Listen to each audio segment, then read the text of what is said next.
भगवान महावीरांनी दिलेला संदेश आणि तुम्ही करत असलेलं काम म्हणजे अंधश्रद्धा निर्मूलन समिती.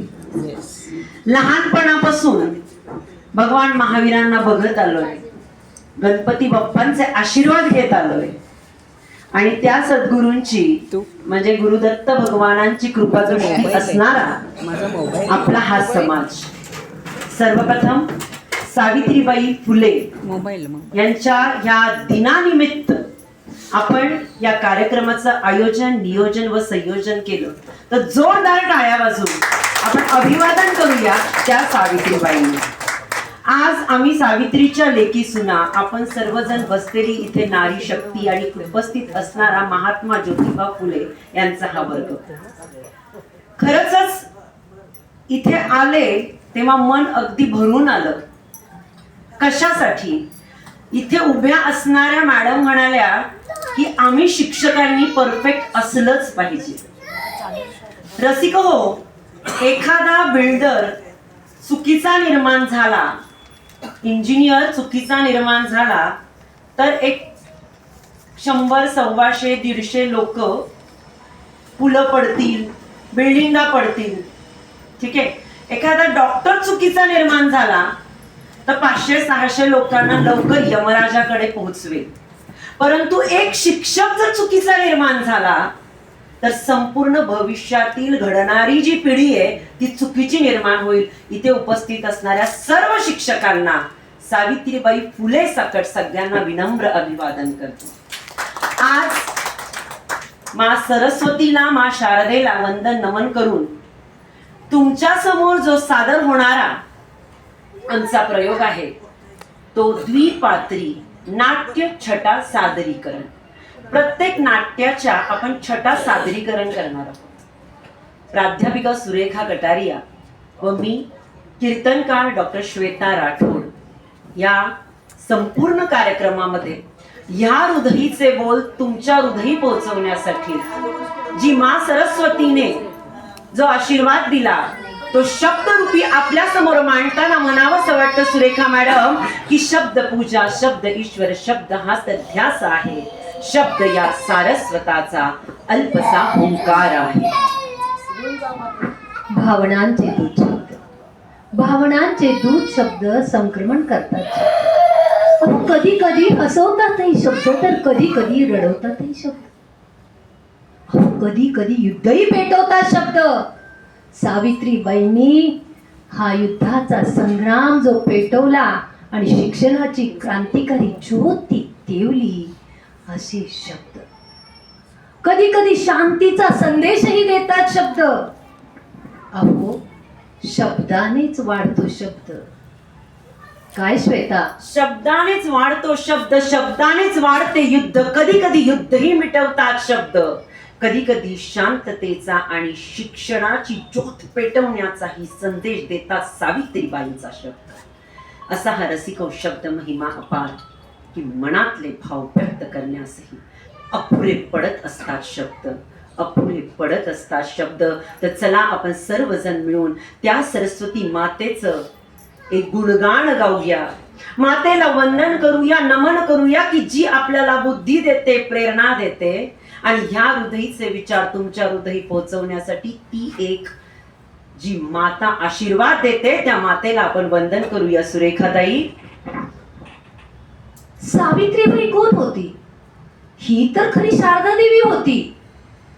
ही तर खरी सरस्वती माता होती. ही तर खरी शिक्षणासाठी आपल्याला सतत प्रेरित करणारी होती. म्हणूनच आज ही सुरेखा आणि ही श्वेता तुमच्या समवेत आली बरं. आणि आता तिचा हा त्या सावित्रीबाईचा शुभ आशीर्वाद आणि तिचा शुभ संदेश. श्वेता, आपण सर्वजण सरस्वती वंदना करणार आहोत. सगळ्यांनी हात जोडायचे आणि त्या मातेला वंदन करायचंय की जी आपल्याला बोलण्याची शक्ती देते, जी आपल्याला बोलण्याची प्रेरणा देते, जी आपल्याला सद्बुद्धी देते की तुझ्या हाताने चांगलं काम होऊ दे. त्या सावित्रीबाईंनी एक संदेश दिला. लक्ष्मी आणि सरस्वती दोन बहिणी आहेत आणि लक्ष्मी नेहमी उभी असते, सरस्वती नेहमी बसलेली असते. एक तर सरस्वती सहजासहजी येत नाही, त्यासाठी अभ्यास करावा लागतो, साधना करावी लागते. लक्ष्मी ही चंचल आहे, कधी येईल कधी जाईल त्याचा भरोसा नाही. त्या सावित्रीबाईंनी संदेश दिला आणि म्हणूनच आपण त्या मा शारदे प्रती, वीणा देवी प्रती, वाणी देवी प्रती, सरस्वती माते प्रती आपण हे वंदन करणार आहोत, नमन करणार आहोत. आपण सर्वजण ही प्रार्थना म्हणणार आहोत. हे शारदे मां, हे शारदे मां, अज्ञानता से हमें तार देना. बोलो सब. हे शारदे मां, हे शारदे मां, अज्ञानता से हमें तार देना. ऋषियों ने समझी, मुनियों ने जानी, शास्त्रों की भाषा है वेदों की वाणी. हम भी तो जाने, हम भी तो समझे, विद्या का वर तो हमें माता देना. हे शारदे मां, हे शारदे मां, अज्ञानता से हमें तार देना. अज्ञानता से हमें तार देना. बहुत बहुत धन्यवाद. जहां भी आपको ऐसा लगता है कि हमारे शब्द, हमारे बोल आपके हृदय के दस्तक को खटखटा रहे हैं, तो आपको विनंती है, आपकी तालियां हमारा प्रोत्साहन बढ़ाएगी, आपकी तालियां हमें ऊर्जा देगी और बहुत कुछ अच्छी साधना हमसे हो सके, जो हमारे विचार आप तक पहुंच सके. ऐसी ऊर्जा आपके आशीर्वाद से मिलेगी, तालियों के आशीर्वाद से. बहुत बहुत धन्यवाद. स्वर्गातून एकदा सावित्रीबाई आमच्या ह्या सभेमध्ये आल्या. स्वर्गातून एकदा सावित्रीबाई आमच्या ह्या अनिसाच्या सभेमध्ये आल्या आणि लेकी सुनांची प्रगती बघून हरकूनच गेल्या. मला पुसू लागल्या. बरं का श्वेता, मला पुसू लागल्या, कशा आहेत ग माझ्या लेकी सुना? मी म्हणाले, सावताई आव तुम्ही दगडधोंडे खाल्ले, अंडे बी झेलले, आमच्यासाठी तुम्ही काय नाही केले? आव म्हणून तर तुमच्या लेकी सुना हार तुरे मिळवत्यात, स्कूटर गाड्याचं सोडा पण आकाशभर मिरवत्यात. हा आपली कल्पना चावला नाही का?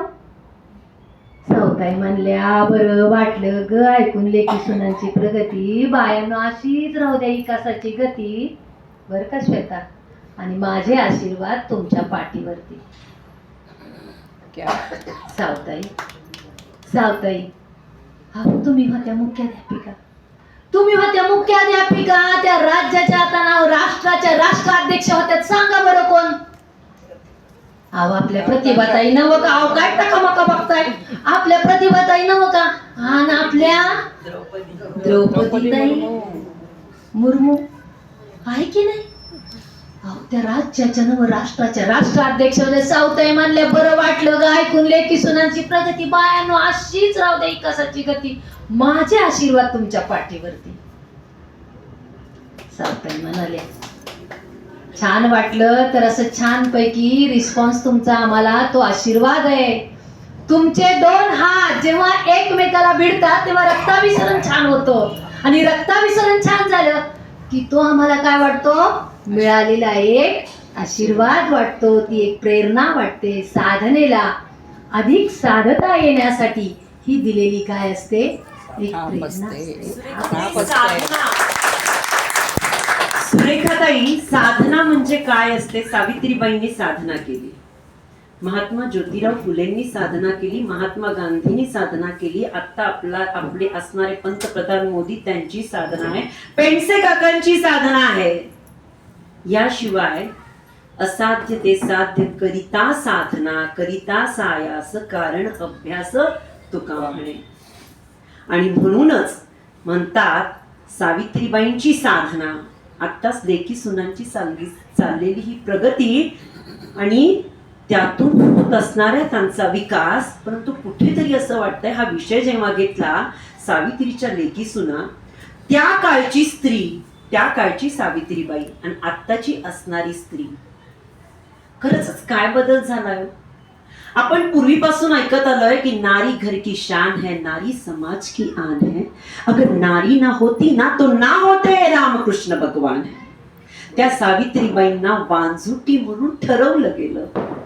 तो प्रसंग आठवतो सुरेखाताई, तो प्रसंग आठवतो. सावित्रीबाईंचं लग्न झालं. पुस्तकांमध्ये अगदी घडून गेलेली ती साऊ, ज्योतिबांच्या संसारात रमलेली ती साऊ, आणि पुस्तकांनाच आपलं भविष्य मानलेली ती साऊ.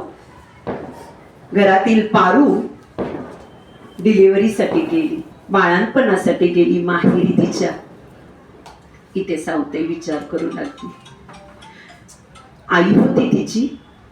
अगं पाळी बिळी येऊन गेली की नाही? अगं नाही आई, आत्ताच येऊन गेली माझी पाळी. तितक्यात शेजारच्या काकू आल्या. आओ अर्धा वाटी बेसन पीठ मिळेल का? असं सांगण्यात आल्या. दारामध्ये आल्या. आईचा साऊचा संवाद चालला होता आणि म्हणू लागल्या सुरेखाताई, आओ काय सावित्रीचा अख्खं आयुष्य त्या बुकामध्ये जायचंय का? बुकांना वाचणं म्हणजे लई अनिष्ट बाबा. टाका ती बुक जाळून, लोक तिला नाही विचारणार किती पगार हाय. लोक विचारतील तुला पोर बाळ किती आहे. आणि माझी जीभ कापून नीला. ती काय म्हणत होती, तिचे शब्द एक आणि एक शब्द सावित्रीच्या हृदयाला लागत होते. अहो मी ऐकलंय शेजारच्या पाजारच्या बायका आहे ना, त्या सावित्रीबद्दल लई वांगळे बोलतात. तुमची पोरगी जाती बुक घेऊन शाळेमध्ये. त्या म्हणतात अहो ती ज्योतिबाची साऊबाई ना ती वांजुटीच आहे, तिला काही पोरं बाळ नाही. हे ऐकलं आणि सावित्रीचं मन अगदी अगदी अगदी कुठेतरी असं व्याकुळ झालं. मला लघवी आली म्हणून साऊ बाथरूम मध्ये गेली आणि तिथे ढसा ढसा रडू लागली. परत आली. आई म्हटली अगं काय रडते, शेरणीवाणी राहायचं. साऊ म्हणायला लागली आई अगं बरोबरच म्हणतात त्या, ती भुकटाक तुझी जाळून ते गोरे आले, त्या ज्योतिबाला आमच्या जावयाना नादी लावलंय आणि तू पण त्याच्यामध्ये गेली. चुलीमध्ये टाकून दे, तुझं भलं होणार नाही. आणि ह्याच्या पुढे जर तुझी पाळी आली तर गाठ माझ्याशी आहे. हे शब्द ऐकताच सावित्रीबाईंना काय करावं, जमीन दुभुंगू दे, मला आज जाऊ दे, अशा वेगवेगळ्या भावना यायला लागल्या. आणि आई तिच्या घरी निघून गेली. पण आईचे ते शब्द कानामध्ये झुंजत होते, कानामध्ये हृदयामध्ये टोचत होते.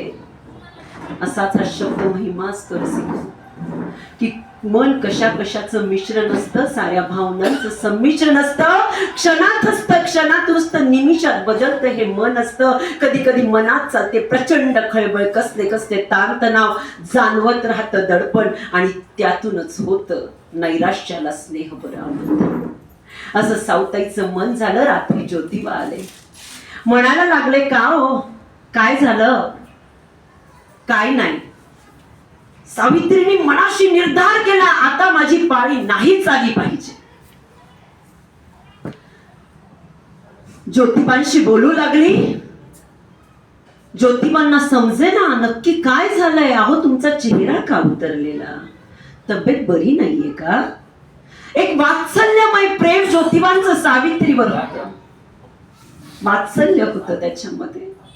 प्रेमामध्ये वात्सल्य असणं म्हणजे खूप मोठा तो आशीर्वाद असतो. कारण की पती म्हणजेच परमेश्वर असतो, पती म्हणजेच सखा असतो, पती म्हणजेच भाऊ असतो, पती म्हणजेच मुलगी असते, आणि पती म्हणजेच पिता असतो. आणि हे सगळं करत असताना ज्योतिबाला घडलेला सर्व प्रकार साऊबाईंनी सांगितला. की आई म्हणत होती सवत येईल घरी, मग त्या सवतीची धुनी भांडी करत बस आणि तिच्या लेकरांची शिशू काढत बसण्यात तुझं आयुष्य घालव. सुरेखाताई ज्योतिबा म्हणाले, तुला वाटतं सावित्री मी दुसरं लग्न करे? तुझा माझ्यावर विश्वास नाही. हे ऐकताच ज्योतिबाचा अगदी तेजोमय चेहरा त्या प्रकाशामध्ये अजूनच प्रकाशमय झाला आणि सौबाईने एक नवीन जीवनाची तिला सुरुवात करायची होती. पुन्हा एक नवीन आयुष्य जगायचं होतं. पुन्हा नवीन आशा, पुन्हा नवीन दिशा, पुन्हा एक नवीन चितिजे, नवीन ध्येय, नव्या आशा आणि नव्या आकांक्षा. रसिक हो, अशी ती सावित्री घडली, ती ज्योतिबांमुळे आणि तिच्या पुरुषार्थामुळे. अगदी बरोबर. तेव्हाची ती परिस्थिती, आजची सावित्री अशी का ग श्वेता? कालची ती साऊ होती, आजची ही सावित्री. आजची सावित्री म्हणतीये की मला मुलंच नकोय. No child concept. काय करायचंय मुलांना? मुलंच नकोय. एक किंवा दोन, दोन किंवा एक, किंवा एक किंवा नकोच. कुठं चाललाय आपला समाज? काय करतोय आपण? त्या सावित्रीला ज्यावेळी नामकरणासाठी बोलवलं भाऊकीमध्ये, त्यावेळी तिचा केलेला इन्सल्ट. तिला सांगितलं की ही वांजोटी आहे, हिच्याकडून भरू नका हो, ही वांजोटी आहे, तिच्याकडून ओटी भरू नका. ओटी भरणं म्हणजे तरी काय असतं हो? पण त्यावेळी त्याच्या ह्या बोलण्यानं तिच्या अंतर्मनाला बसलेला छेद. कालची सावित्री, आजची मी सावित्री आणि उद्याची श्वेता सारखीची सावित्री, या तिन्हींचा समन्वय खूप महत्वाचा आहे. जेव्हा सावित्री म्हणतीये की स्वर्गातून एकदा सावित्रीबाई आमच्या या सभेमध्ये आल्या, लेकी सुनांची प्रगती बघून हरकूनच गेले. मला पुसू लागल्या, कशा आहेत ग माझ्या लेकी सुना? मी म्हणले, सावताई अहो तुम्ही आगळत दगडदोंडे खाल्ले, अंडे बिचलले, आमच्यासाठी तुम्ही काय नाही केले? अव म्हणून तर तुमच्या लेकी सुना हार तुरे मिळवतात, स्कूटर गाड्याचं तो सोडा पण आकाशभर मिळवतात. पण शेवटी सावताईनी, जेव्हा मी लिहित होते कागदावर पटपट पटपट शब्दांकित करत होते की सावताईचा संवाद माझ्याशी बोलत होता, अंतर्मनातून श्वेता ती माझ्याशी बोलत होती, त्यावेळी ती म्हणत होती, कुठं चाललाय ग आपण? ऐकून तुमची लेकी सुनांची प्रगती मन भरून आलं ग माझं माझ्यावरती. पण खरं सांगू का ग पोरींनो, शरीराचं प्रदर्शन आणू नका पडद्यावरती, आणू नका पडद्यावरती म्हणून सावित्रीबाई निघून गेली, निघून गेली, निघून गेली. अशा या सावित्रीबाईनं दिलेला तो संदेश. इथे खूप छान कविता म्हटली ताईंनी, खूप छान आपला संदेश त्या कवितेतून दिला. कुठं चाललोय आपण? काय ते तोकडे कपडे? एक जण मला काय म्हटलं, मी कॉलेजला भारतीय जैन संघटनेच्या विद्यालयात होते आणि मला त्या ग्रस्तांनी विचारलं, म्हणजे आमच्या कलिग्ज म्हणे, का हो मॅडम आता तुम्ही खूप वेगळ्या दिसायला, रिटायर झाले ना मी आता, थोडंसं मला विद्यार्थ्यांपुढे जायचं म्हणजे माझ्यावरती एक जबाबदारी. सावित्रीबाई डोक्यावर पदर घेऊन विद्यार्थ्यांपुढे जात होती आणि मलाही काहीतरी नियम बंधनं मी माझी मनालाच घालून घेतली होती. नाही, आपल्याला विद्यार्थी घडवायचा आहे. आणि मग मी रिटायर झाले. रिटायर झाल्यानंतर काय झालं, हे थोडंसं टक्कल पडायला लागलं. मग टक्कल पडायला लागल्यानंतर मग मी म्हटलं की सुरेखा आपण जरा थोडंसं केसांची स्टाईल बदलूयात. मग मी थोडी केसांची स्टाईल बदलली. मला सावित्रीबाईंची आठवण आली हो, की ज्या कुमारिका नवरा मेला की तिचं केश वपन करून तिला विद्रूप करून टाकायचं, इतकं विद्रूप करायचं की तिच्याकडे कोणी बघू नये. अंगावर काटा येतो बरं श्वेता, ते ऐकलं तरी आणि तो वाचलं तरी डोळ्यांना अशा घळाघळा धारा लागतात. नवरा गेल्यानंतर तरण्या ताट्या पोरीला केश वपन करून घरात बसवणार आणि घरात बसवलं असताना तिचे दीर आणि तिच्या सासऱ्याने तिचा उपभोग घेऊन तिला पोटीशी ठेवून पुन्हा तिला मारून टाकण्याचं कसली ही बाल हत्या, कसली ही व्यक्ती, कुठं चालला होता समाज तो, आणि आज परिस्थिती त्याच्यापेक्षा काही वेगळी नाहीये. विचार करण्यासारखी गोष्ट आहे. शरीराचं प्रदर्शन आणू नका पडद्यावरती म्हणणारी ती सावित्री, ज्यावेळी सुरेखा सारख्या या सावित्रीच्या केसांना टक्कल पडू लागलं वयानुसार, पडणार हो. तिनं थोडासा तिचं केसाची वेशभूषा बदलली तर समोरची कलीच म्हणतात, काय मॅडम खूपच बदलला हो. म्हटलं काही आपल्याला त्रास आहे? नाही ना. नाही नाही म्हणे, त्रास नाहीये, तुमच्या डोळ्यांना दिसायला तर छान दिसतंय ना. ठीक आहे ना, मग बदलायलाच हवं. काळ बदललाय, रूढी बदलल्या, परंपरा बदलल्या, मूल्य तर तीच आहेत. श्वास तोच घेतोय, अन्न तेच खातोय, वेगळं खातोय का काही? नाही, माणसं तीच आहेत. आणि मग त्या सावित्रीनं दिलेलं श्वेता जी मूल्य आहेत ती मूल्य जपण्याची आता वेळ आली आहे. आणि ही खूप मोठी जबाबदारी महात्मा फुलेंवर आहे. पण ही केव्हा होईल सुरेखाताई? ही जबाबदारी केव्हा होईल? लहानपणापासून वाचत आलेलो आहोत, बघत आलेलो आहोत, अनुभवत आलेलो आहोत की स्त्री सुखाचा सागर असते, स्त्री प्रेमाचा आगर असते, स्त्री करुणेचे अंबर असते, स्त्री स्वर्ग सुखाचे द्वार असते, स्त्री देवाचाही देव. तू अहिल्या, तू कौसल्या, तू कामिनी, तू दामिनी, तू कुंती, तू मंदोदरी, तू अवघ्या विश्वाची जननी. प्रत्येक नमस्कार तुलाच करणार, तुझ्याच आशीर्वादाने चालत राहणार. ब्रह्मा विष्णू महेश जोडी तुला हात, कारण तुझ्यामुळेच हे विश्व आहे उभे दिमाकात, असा हा स्त्रीचा महिमा आहे. सावित्रीबाईंनी आणि ज्योतिबा फुले यांनी जी सतीची चाल बंद केली, त्यावेळेसचा काळ आणि आत्ताचा काळ, प्रत्येक वेळेस तेव्हा स्त्रियांना वाचवण्यासाठी, सतीपासून रोखण्यासाठी, थांबवण्यासाठी ज्योतिबांनी पुढाकार घेतला. त्या सावित्रीबाईंनी दगड-धोंडे खाल्ले. आणि या वेळेस प्रत्येक वेळेस त्या द्रौपदीचं रक्षण श्रीकृष्णाने केलं. आता प्रत्येक ठिकाणी आजच्या स्त्रीसाठी सुरेखाताई श्रीकृष्ण अवतरणार नाहीये. आजचा जो आपला विषय आहे सावित्रीच्या लेकी सुना, जिथे बोलायचंय तिथे आपण बोललंच पाहिजे, आणि जिथे नाही म्हणायचंय तिथे नाही म्हटलंच पाहिजे. या जगामध्ये सज्जन निष्क्रिय झाले की दुर्जन सक्रिय होतात. या जगामध्ये सज्जन निष्क्रिय झाले की दुर्जन सक्रिय होतात. त्यामुळे जर सज्जनाने आपली तोंड बंद केली तर नक्कीच समाज हा प्रगतीच्या वाटेने जाणार नाही.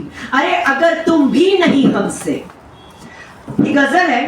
अगर तुम भी नहीं हमसे तो हम भी नहीं तुमसे, कोई शिकवा नहीं तुमसे, कोई गम भी नहीं तुमसे. क्योंकि ज्योतिबा ने वो बताया है, हुनर से अपने कद को खुद बढ़ाना जानते हैं हम, जियादा तो नहीं तुमसे, मगर कम भी नहीं हमसे, जियादा तो नहीं तुमसे, मगर कम भी नहीं हमसे.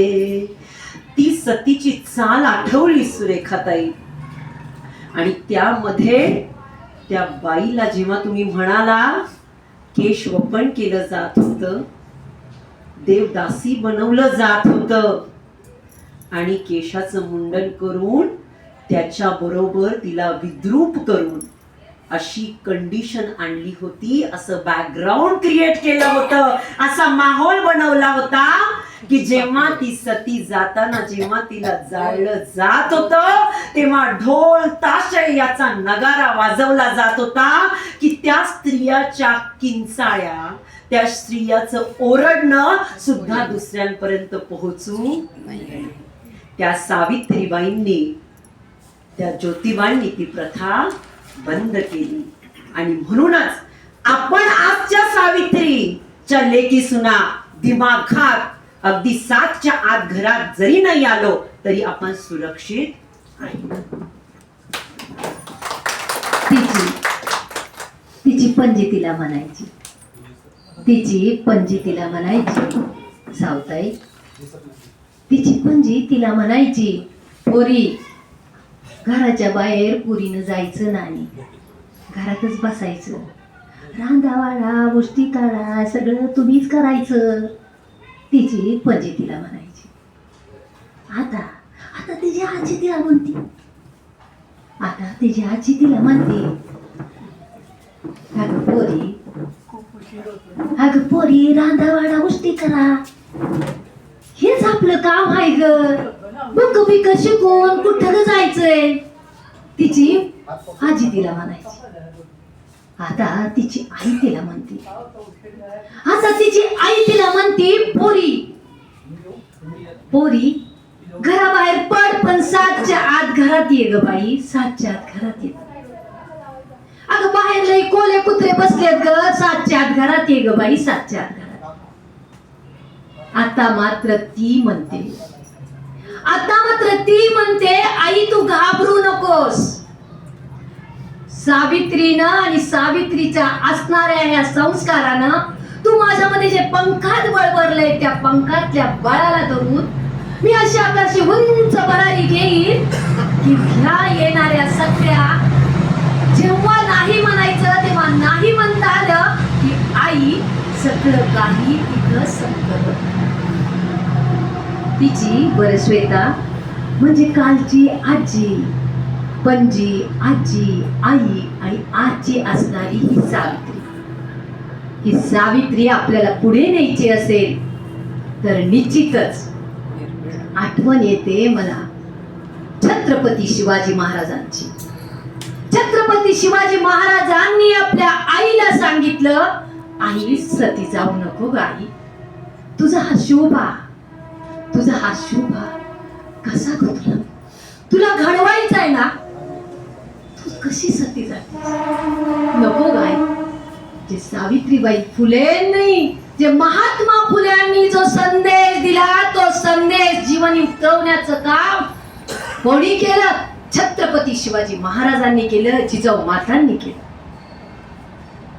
एक सावित्री घरात घडली की अनेक सावित्र्या घडल्या जातात. परंतु श्वेता मला असं वाटतं की समाजातील जे महात्मा फुले आहेत त्यांच्या विचारसरणीमध्ये अनिसाचं अतिशय सुंदर असं हे काम, अनिसा करत असलेलं हे काम, हो वर्षानुवर्ष प्रवाहाच्या विरुद्ध वाहत जायचं आणि प्रवाहाला थोपटत नव्हे, त्याला विरोध करत आपलं म्हणणं कसं सत्य हे पटवून द्यायचं ही साधी गोष्ट नाहीये.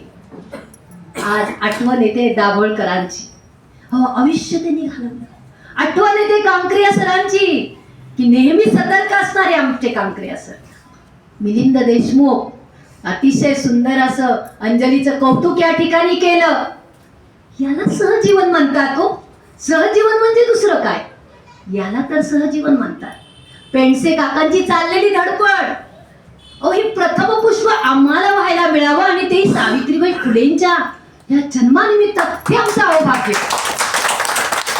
अनेक मोठे हजारो लोकांचे कार्यक्रम आम्ही हँडल केले, हजारो कार्यक्रमामध्ये गेलो, परंतु आजचा मिळणारा आनंद हा मिलिंद भाऊ आणि कुठे गेले पेंडसे काका, खरोखरच खूप महत्वाचं आहे. खूप खूप धन्यवाद देते. श्वेता, समाजामध्ये विरोध आला आणि त्या प्रवाहाला विरोध करून जात असताना जी शक्ती आहे ती शक्ती अधिक लावावी लागते आणि ती कारणी लावण्यासाठी आपल्यासारख्या सावित्रीच्या लेकी ज्या इथं बसलेल्या आहेत त्या लेकींचं स्फूर्तपणे प्रेरणा देऊन कार्य समाजामध्ये होणं खूप महत्वाचं असं मला वाटतं. कारण श्वेता, आता सुरेखाताई म्हणाल्या, आता आपण उत्तरार्धाकडे आलेलो आहोत. सुरेखाताई म्हणाल्या की प्रत्येक गोष्ट सोपी असते, इच्छा मात्र प्रबळ हवी. आकाश खाली आणता येईल, जिद्द मात्र सबळ हवी. आणि ही जिद्द तुमच्या संस्थेमध्ये आहे, तुमच्या प्रत्येकाच्या व्यक्तिमत्वामध्ये आहे, तुमच्या हृदयामध्ये आहे. आणि तीच साधना, तीच कष्ट करण्याची तयारी, तीच नियमितता आणि लोकांप्रती, समाजाप्रती असणारी तळमळ ही ज्योतिबांमध्ये होती, ही सावित्रीबाईंमध्ये होती. म्हणूनच अगदी दगड धोंडे खाऊन सुद्धा आपलं ध्येय त्यांनी कधीच सोडलं नाही. पढ़ो तो इतना पढ़ो कि पुस्तक तुमसे ज्ञान ले, और बढ़ो तो इतना आगे बढ़ो कि मंजिल तुमसे हार. असं व्यक्तिमत्व असणार महात्मा ज्योतिबा फुले. जेव्हा मला तो प्रसंग आठवतोय सुरेखाताई, आणि सुरेखाताई इतक्या सुंदर त्या शब्दांकित करतात की अंगावर शहारे येतात. परंतु तत्पूर्वी मला सांगावंसं इथे वाटतंय, ज्योतिबा या लोकाची यात्रा संपून परलोकी गेले. ज्योतिबा या लोकाची यात्रा संपून परलोकी गेले. सावित्रीबाईंचा जो मुलगा होता तो म्हणजे यशवंत, आणि त्या यशवंताला सावित्रीने जन्म दिला नव्हता, परंतु ही वॉज अडॉप्टेड चाइल्ड. आणि त्या मुलाने आपल्या बापाचा अंत्यविधी करायचा नाही